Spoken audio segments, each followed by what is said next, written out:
Hi hello and welcome நண்பா. இது உங்கள் ரிஷிதேவ் என்டர்டைன்மெண்ட்.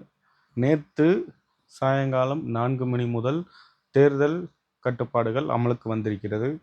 ஸோ இனிமேல் ஒரு ஆள் இவ்வளோ நாள் பதுங்கி இருந்த ஒரு பிளாக் ஸ்குவாட் மெம்பர் திரும்ப வர போகிறார்.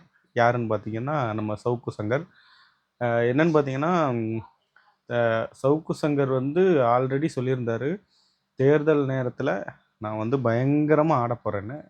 கண்டிப்பாக இவங்க ரொம்ப தூண்டி விட்டு இப்போ தேர்தல் டயத்தில் அவர் ரொம்ப ஆட போகிறாருங்கிறது உறுதியாக தெரிஞ்சு போச்சு.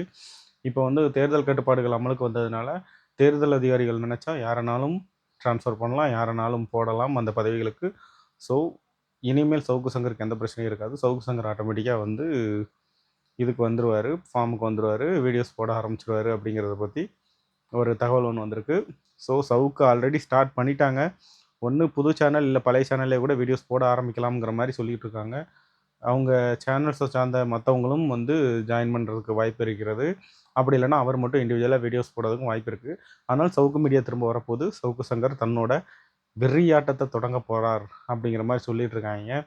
ஆல்ரெடி டிஎம்கேவை போட்டு அடி அடி நடிச்சிட்டு இருந்தாப்புல. இப்போ இவருக்கு இவ்வளோ பிரச்சனைகள் வந்ததுக்கப்புறம் இதுக்கு மேலேயே அவர் சும்மா இருப்பாரான்னு தெரியாது. இதுக்கு மேலே இன்னும் பயங்கரமாக அடிக்க போகிறாருங்கிறது மட்டும் உறுதியாக தெரியுது. So stay tune. நம்ம இதில் அடுத்தடுத்த அப்டேட்கள் என்னென்னங்கிறத நமக்கு மறக்காமல் நான் உங்களுக்கு தெரிவிச்சிட்டு இருக்கேன். மறக்காமல் நம்ம சேனலை சப்ஸ்கிரைப் பண்ணிக்கோங்க, லைக் பண்ணிக்கோங்க. இந்த வீடியோவை சவுக்கு சங்கரை பிடிச்ச உங்கள் ஃப்ரெண்ட்ஸுக்கு ஷேர் பண்ணிடுங்க. நன்றி.